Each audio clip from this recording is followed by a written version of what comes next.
Shalom, shalom, shalom, shalom, bonjour, bonsoir. Tout dépend de l'heure à laquelle vous allez nous capter, vous allez nous suivre. Je m'excuse, vous êtes sur Spiritual TV avec votre frère, le frère Heidi Samir. Que Dieu vous bénisse abondamment. Merci d'être toujours avec nous, de suivre nos vidéos. C'est une très belle vidéo que nous allons mettre ces jours d'aujourd'hui. Abonnez-vous, partagez la vidéo. Activez la cloche de notification pour savoir si nous venons de mettre une autre vidéo en ligne. Mettez vos commentaires. Nous sommes en train d'avancer petit à petit, pas à pas. Beaucoup de sujets sont développés. Beaucoup de points sont en train d'être traités sur votre chaîne. Merci pour les encouragements. Une fois de plus encore, partagez, partagez, partagez. Abonnez-vous. Nous avons un challenge, nous sommes dit nous devons atteindre le 500 abonnés d'ici la fin du mois. Il n'est pas encore trop tard, abonnez-vous. Nous avons un très beau sujet. Je vais parler du Christ, le Christ. Le Christ. Je suis en train de donner des introductions sur le point que nous allons développer. D'ici la fin de l'année, je vais donner la suite sur le combat des étoiles, sur le combat de la destinée. Je vais parler sur les hôtels, ainsi de suite. Je vais introduire un nouveau sujet, le Christ. La connaissance est la seule arme qui peut vous aider à vaincre vos ennemis. Dans le monde spirituel, la connaissance a une place importante et prépondérante dans la vie. Un homme de Dieu, une fille de Dieu, ne peut pas prétendre vivre une spiritualité s'il n'a pas une connaissance approfondie des choses spirituelles. C'est la connaissance qui fera de vous un vainqueur spirituel. Le problème n'est pas de beaucoup prier ou de peu prier. Le problème n'est pas de monter dans des montagnes tout le temps. Le problème, c'est d'avoir une connaissance exacte de ces dieux-là, de celui que nous adorons, de celui que nous vénérons, de celui que nous appelons Dieu. Vous le connaissez, vous le comprenez, beaucoup de choses vont changer dans votre vie et le diable ne voudra jamais que vous puissiez avoir cette connaissance. Il va tout faire pour vous étouffer, il va tout faire pour vous détruire, il va tout faire pour vous laisser dans l'ignorance afin de pouvoir vous manipuler et d'utiliser son armée contre vous. L'ignorance tue. Il est écrit dans la Bible que mon peuple périt faute de connaissance. Puisque tu as rejeté la connaissance, je te rejetterai aussi les mots sacerdoce. Le Christ va plus loin en disant, vous connaîtrez la vérité et la vérité vous affranchira. Donc, il est important pour un enfant de Dieu d'avoir la connaissance.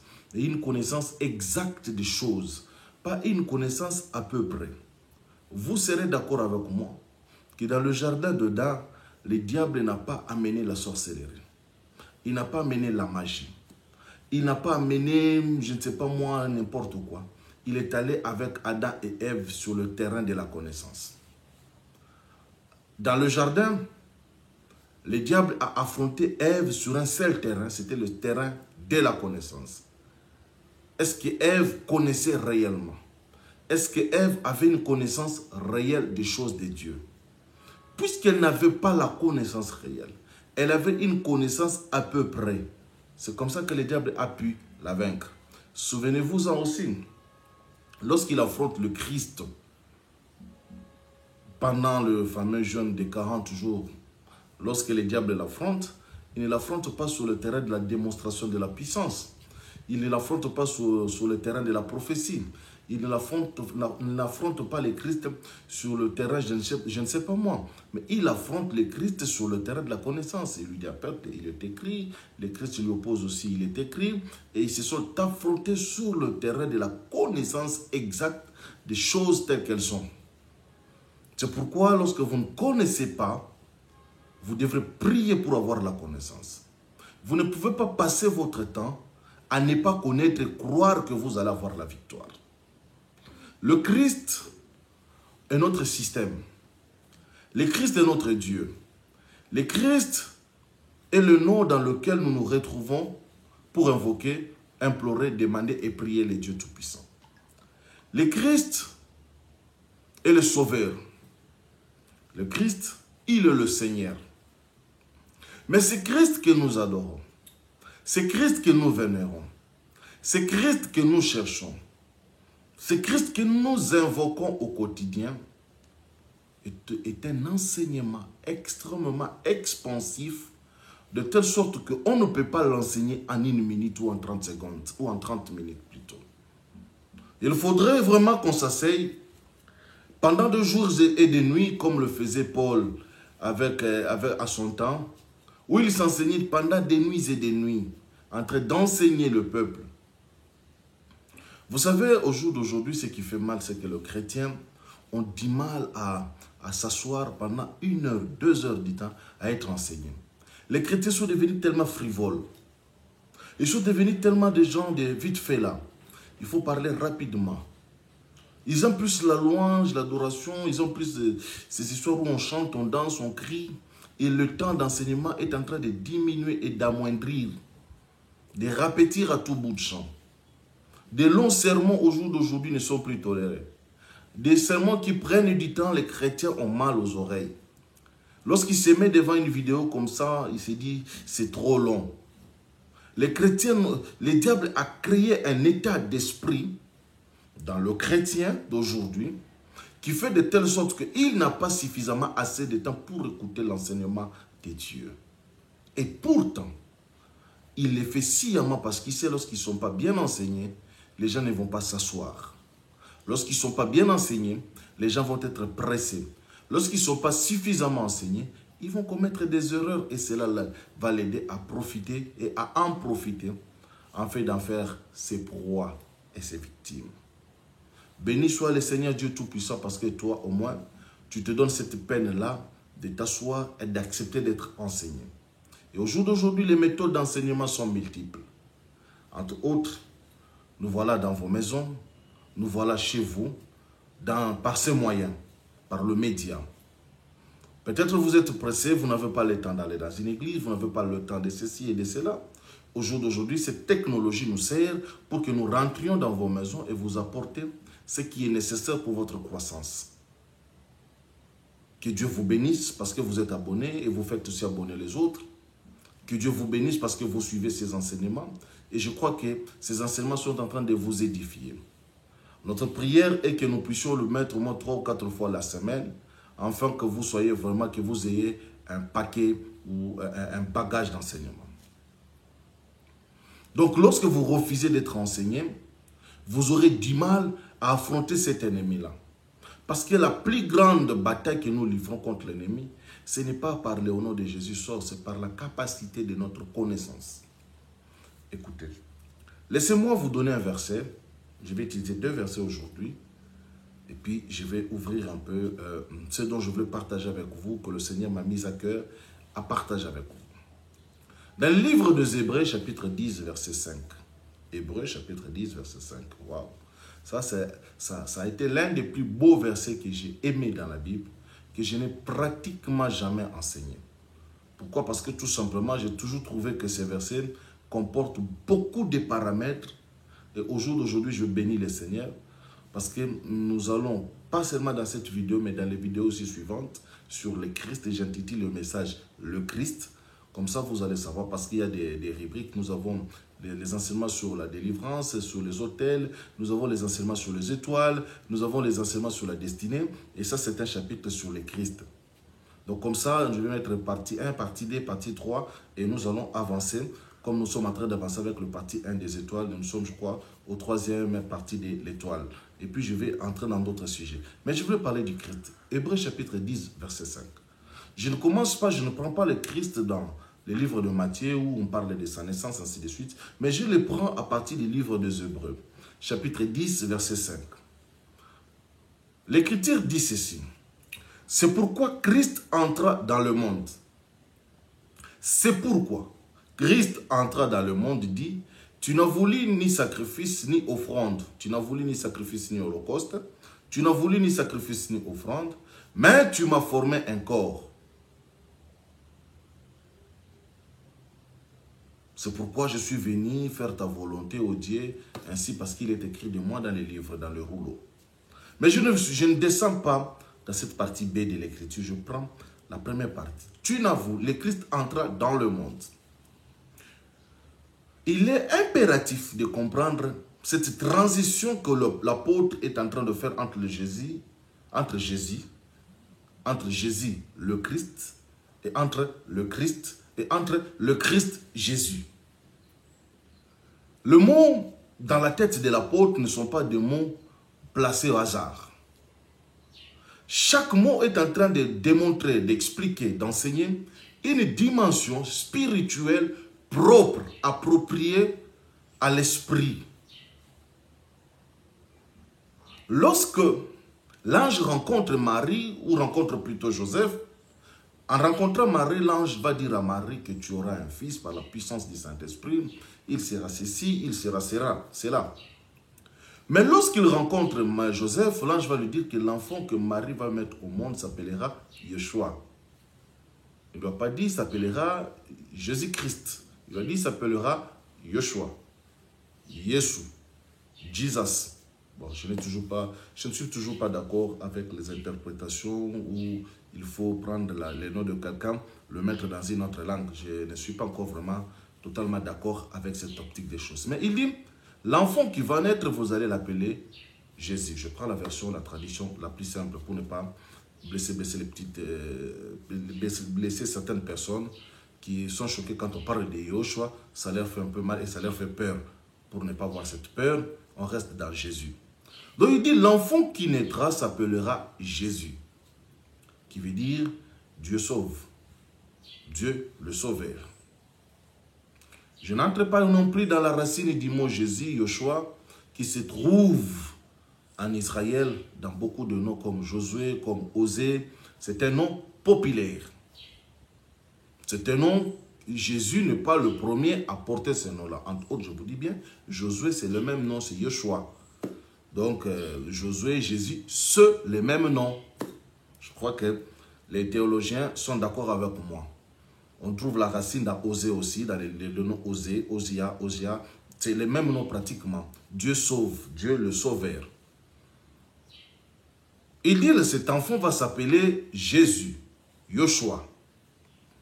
Parce que Dieu se manifeste pour sauver. Mais cet enfant n'est pas comme tout enfant. Joseph en prend le nom pour endosser la paternité. J'en reviendrai peut-être dans la troisième partie de cette vidéo sur le Christ. Pourquoi Joseph devrait recevoir le nom, Marie devrait recevoir la sémence sans le nom. Je viendrai sur cette révélation profondément et prochainement. C'est Joseph qui donne le nom à l'enfant, selon la Bible.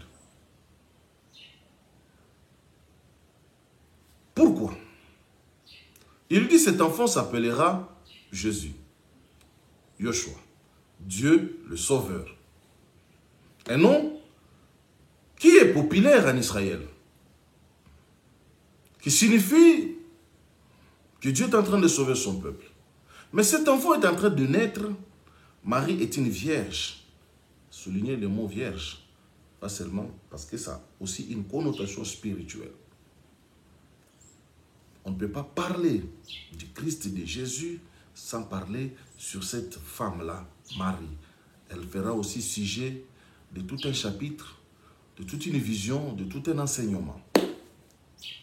Donc, l'enfant Jésus va naître de Marie qui est vierge sans avoir l'apport d'un homme dans la vie de Marie. Joseph n'a pas apporté la sémence pour que Marie conçoive l'enfant Jésus. La sémence, elle est venue de Dieu, du Saint-Esprit. Le Saint-Esprit te couvrira, l'ombre du Tout-Puissant sera sur toi, et tu enfanteras, et ça se fera. Elle a cru, et cela s'est fait. Et voilà que l'enfant est né. Lorsque l'enfant est né, Joseph l'appelait Yoshua. Ça veut dire Dieu sauve, Dieu le sauveur. Il y a une prophétie qui disait qu'on l'appellerait Emmanuel. Je reviendrai encore. Il y a une prophétie qu'on a dit qu'on l'appellerait, l'enfant sera appelé Emmanuel. Mais lorsqu'il est né, toute sa vie, le nom c'était Jésus, ce n'était pas Emmanuel. J'en reviendrai encore parce qu'il faudrait que les gens comprennent l'importance et l'impact de la mission de celui que nous adorons. C'est pourquoi moi je fais le choix de suivre ces dieux-là, de suivre Yahushua, Et lorsqu'il naît, il a ce nom-là, de Yoshua ben Joseph, donc Jésus, le fils de Joseph. C'est comme ça même la généalogie le présente. Jésus, fils de Joseph, fils de Marie. Donc Yoshua ben Joseph.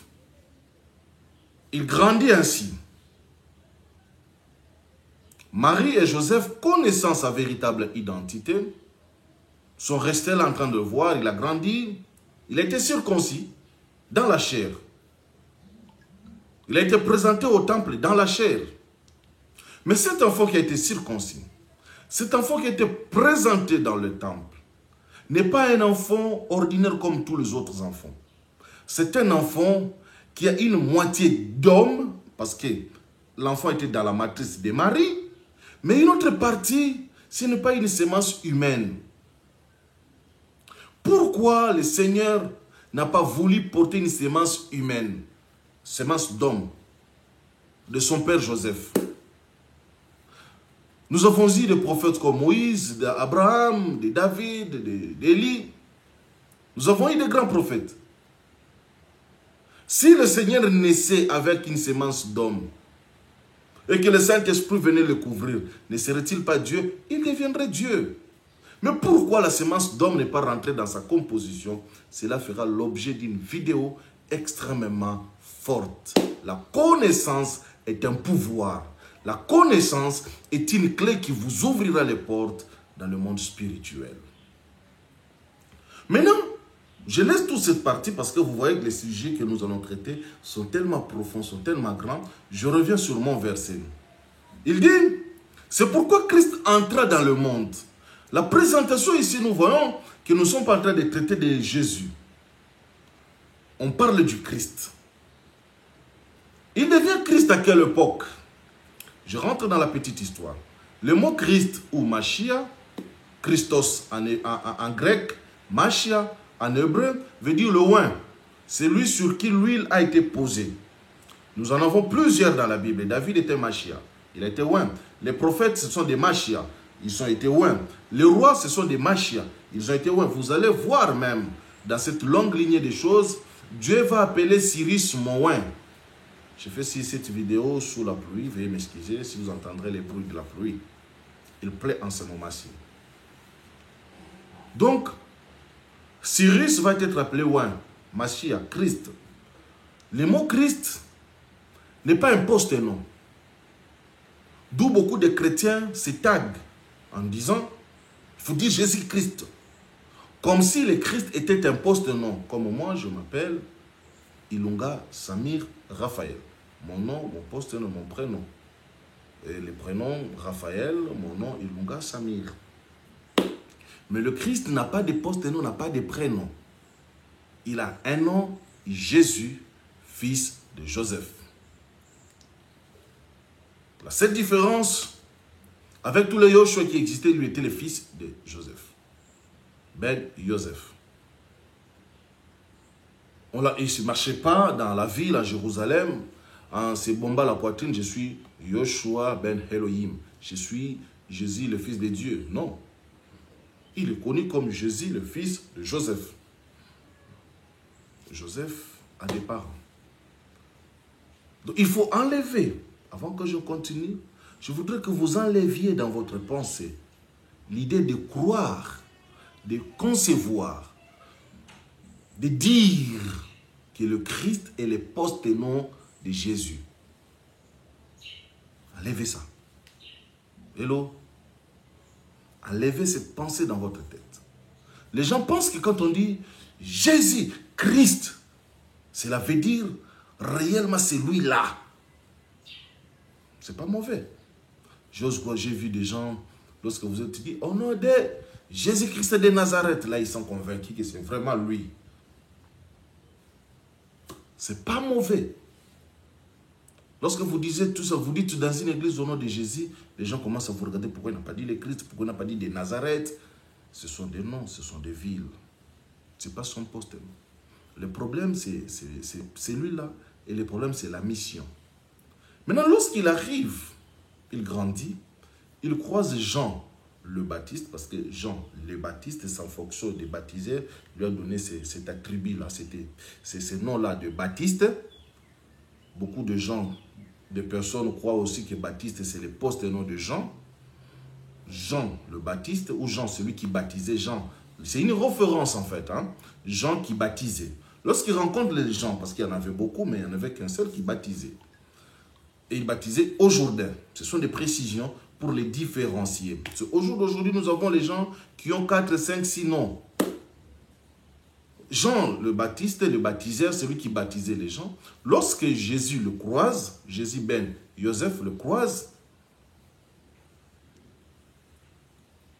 il lui baptise. Jésus va dans le désert, il va être tenté. Il va être tenté. Lorsqu'il finit du désert, il rentre, il va dans le temple, il prend le rouleau. Il prend le rouleau. Il lit, l'Esprit du Seigneur est sur moi, il m'a oint pour, je crois que c'est dans les 4, quelque chose comme ça. C'est ce jour-là, lorsqu'il dit l'Esprit du Seigneur est sur moi, il m'a oint, il devient le Christ. Oindre pour une mission. Une onction est descendue sur lui. Christ, je l'ai dit, Machia veut dire celui qui est oint. Un oint, c'est quelqu'un que Dieu s'est choisi pour lui donner une mission spéciale et spécifique. Mais puisqu'il est Christ, il n'a pas été oint par un prophète. Comme l'a été David, comme l'a été tous les prophètes dans la Bible, comme l'ont été les sacrificateurs, comme il est un esprit, il n'a pas été oint de l'huile que le prophète est en train de oindre les autres. Il a été oint d'une manière particulière par le Saint-Esprit lui-même. C'est comme ça, à cause de cette onction-là, il est devenu Jésus le Christ, le oint, celui qui a été oint. Je crois que vous suivez ma démarche. Il est devenu le oint. Maintenant, dans les cheminements de l'apôtre Paul, vous allez voir à un moment donné, il parle de Jésus. À un moment donné, il parle de Jésus-Christ. À un moment donné, vous allez voir écrit Christ Jésus. À un moment donné, vous allez voir, il écrit le Christ tout simplement. Il est difficile de rencontrer dans les écrits de Paul Jésus tout simplement sans cette partie B-là du Christ. Il est important pour toi qui me suis de connaître, de comprendre que il y a la partie qui a été formée dans la matrice de Marie et une partie qui n'a pas été formée dans la matrice de Marie. Maintenant, je reviens à Hébreux chapitre 10, verset 5. Il dit, c'est pourquoi le Christ entra dans le monde. Nous sommes à quelle période ces versets-là? Le Christ est-il entré dans le monde au travers le sang de Marie? Oui ou non? Il dit, tu n'as voulu ni sacrifice, ni holocauste, mais tu m'as formé un corps. Ici, il ne parle pas de Jésus, il parle du Christ. Effectivement, certaines traditions vont dire Jésus-Christ, ainsi de suite. Vous allez voir le corps que nous portons. J'ai fait une vidéo il y a très longtemps, je ne sais pas si je vais la retrouver encore sur les réseaux sociaux. Je pourrais la mettre encore ici, elle va nous aider. Le corps que nous avons, lorsqu'il fusionne l'ovule et le spermatozoïde, il y a ce corps que nous sommes, que vous et moi, nous sommes au jour d'aujourd'hui. Ce corps a une malédiction, la mort est dans ce corps. Lorsque ce corps va dans la tombe, ce corps pourri devient poussière. Le Christ rentre dans la tombe, son corps ne pourrit pas, mais son corps disparaît. En d'autres termes, le Christ a existé sur la terre avec un corps qui apparemment était comme le nôtre. Apparemment. Il était comme le nôtre. Il était comme le nôtre tout simplement parce qu'il a été dans le ventre de Marie, dans la matrice de Marie. Tu es d'accord avec moi? Il a pris cette apparence-là. Ou encore ce corps-là, comme le nôtre, avait le sang. Faudra-t-il encore qu'on revienne? C'est le papa qui dit c'est mon sang. C'est papa qui dit toujours c'est mon sang. Mais le papa, lorsqu'il vient vers la femme, il ne donne pas le sang, il donne le spermatozoïde. La femme donne l'ovule. L'ovule d'une femme qui n'est pas fécondée finit par se détruire et couler comme le menstru, comme le sang. Le sang. Le papa amène les spermatozoïdes qui vient féconder l'ovule pour donner naissance à un bébé. Ce bébé-là est composé du corps, de l'âme et de l'esprit. La maman donne l'ovule, le papa les spermatozoïdes. La maman crée l'embryon, crée le concombre dans lequel l'embryon va grandir, tout ça, tout ça, tout ça. Mais il faut qu'il y ait fécondation. S'il n'y a pas fécondation, l'ovule pourrit, il y a menstruation. S'il y a fécondation, l'ovule donne naissance à un enfant. Le Christ apportait un corps, le Christ apportait le sang. Le corps du Christ a été formé comment? Vous allez voir. C'est pourquoi je dis, soyez les bienvenus sur Spiritual TV. Pas des choses d'adultes. Nous allons donner les os à croquer. Il dit un jour, il se rêve, il dit, voici mon corps. Prenez. Lorsque Dieu a dit prenez, c'est-à-dire qu'ils ont pris. Qu'est-ce qu'ils avaient en main? Le pain. Il dit, c'est mon corps. La loi de la représentation et d'analogie. D'accord. Lorsque vous lisez les Apocalypses, vous allez voir que dans la suite du temps, le Christ présenté comme sacrifice sur l'autel n'a pas été présenté comme Christ homme, comme Christ animal. Vous lisez les Apocalypses, vous allez voir, on parle de l'agneau. Il n'a pas été présenté comme homme. Mais lorsqu'il monte à la croix, il ne monte pas animal. Il monte homme.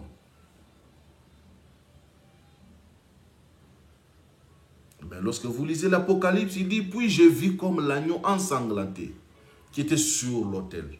Le sang coulait. L'apôtre Paul va plus loin en disant qu'il est monté dans les tabernacles célestes. Non avec le sang des boucs et tout ça, mais avec son propre sang. Le ciel a accueilli le sang que le Jésus-Christ est venu chercher sur la terre. Oh, alléluia. La mission du Christ sur la terre n'était pas seulement de sauver l'homme, c'était aussi d'aider le ciel. La matrice qui a accueilli le Christ, de tenir le plus grand secret qu'on n'a jamais voulu vous parler. Maintenant, avant que nous continuions, dans la prochaine vidéo, nous allons rentrer au commencement. Si vous ne comprenez pas le pourquoi du péché, vous n'allez pas comprendre le pourquoi de l'œuvre de la croix. Comment Dieu saint, Dieu bon, Dieu juste, a-t-il permis, a-t-il autorisé que le péché soit? Dieu est-il l'auteur du péché? A-t-il autorisé cela sciemment? Qu'est-ce que cela nous cache? Pourquoi devrions-nous être sauvés nécessairement qu'au travers du Christ? Il n'y a pas d'autre solution. Il n'y a pas 33 chemins. Il n'y a qu'un seul chemin. Le seul chemin, c'est le Christ. Mais vous devrez le connaître. L'apôtre Paul dit, si vous avez connu le Christ selon la chair, pas maintenant. Le Christ de la terre, le Christ de la croix, le Christ du tombeau, le Christ ressuscité et le Christ d'aujourd'hui. Il y a des dispensations différentes qu'il faudrait que vous compreniez, sinon vous êtes hors la plaque. Effectivement, la connaissance n'est pas pour tout le monde. La connaissance n'est pas un enseignement qu'on peut donner à qui que ce soit. Voilà pourquoi les gens qui ont eu certaines connaissances ont fermé leur cercle. Parce que la connaissance est un pouvoir. Le christianisme n'est pas une religion. Le christianisme, c'est une expérience. Celui qui est en Christ ne peut pas s'asseoir et passer son temps dans des pleurs. Ne peut pas comprendre, ne peut pas se dire qu'ils sont plus forts que nous.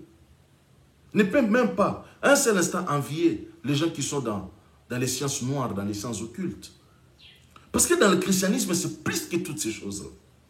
L'aspect mystique du Christ prévaut au-dessus. Laissez-moi quitter un peu mon sujet. Laissez-moi extrapoler un peu.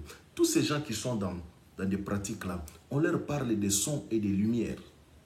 Tous ces mouvements théosophiques, philosophiques, les renseignements se basent sur un point, le son et la lumière. Vous allez entendre le son, vous allez voir la lumière.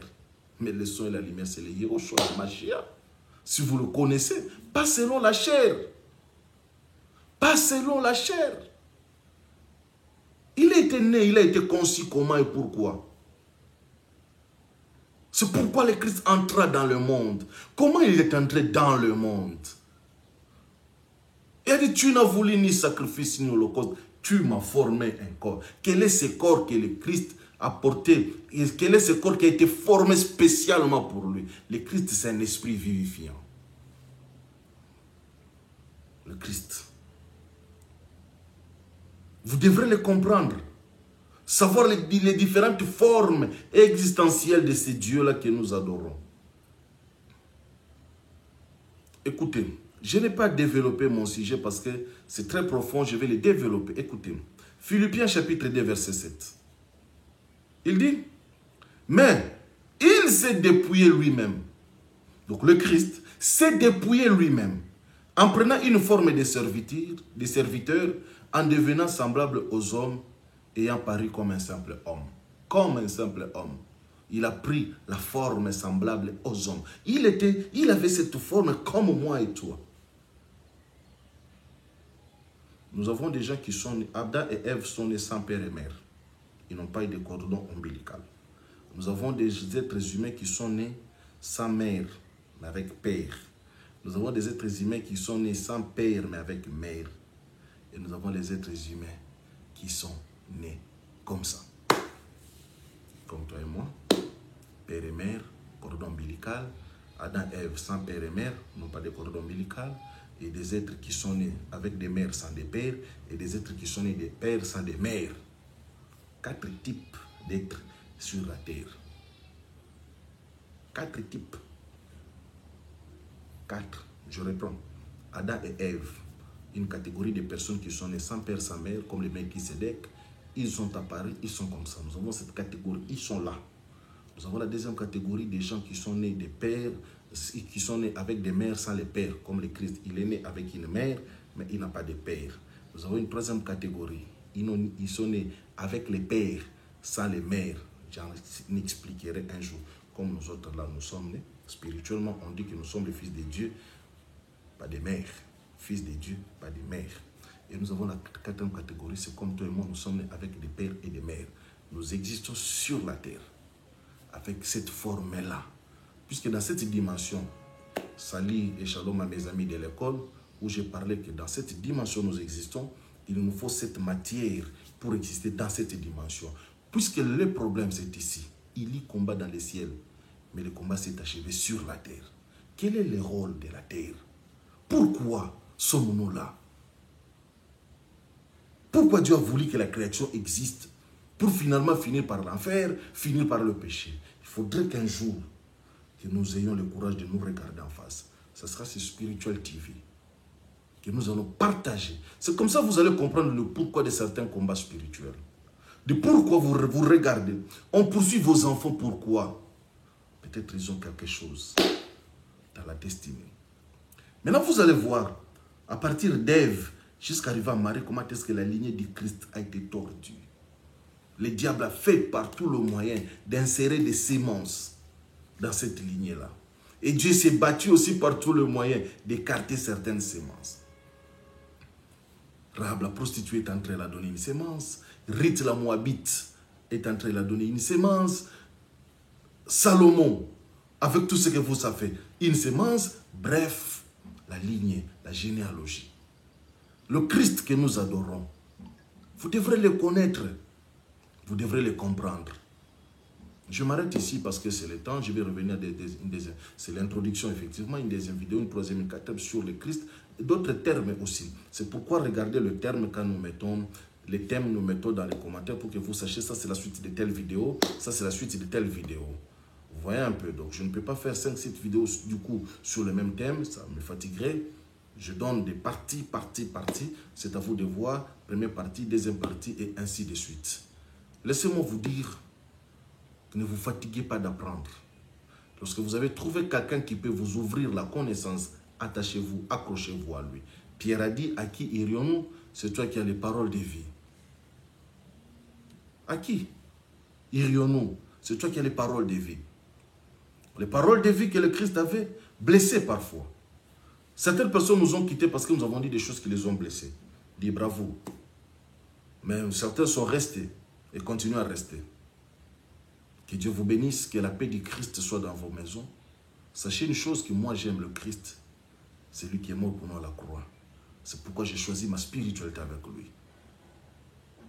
Je ne crois pas un seul instant que je peux tronquer, je peux échanger le Christ contre une pseudo-science, une pseudo-spiritualité, contre toutes ces connaissances. J'aime ce Christ-là révélé, ce Christ-là esprit vivifiant, pas ce Christ-là qui est resté couché sur le papier. Le Christ vit. C'est une expérience. Vous devrez le rencontrer pour que vous régniez en maître. Des petits démons, des petits sorciers, des petites forces-là ne puissent pas avoir des effets sur vous. Puisse la grâce de Dieu vous accompagner dans vos maisons. Attendez-nous à la prochaine vidéo. Nous allons encore ajouter des éléments. Prenez le temps de méditer. Il s'est dépouillé. De quoi s'est-il dépouillé? De sa divinité. Pour devenir homme et animal. Wow. Que Dieu vous bénisse.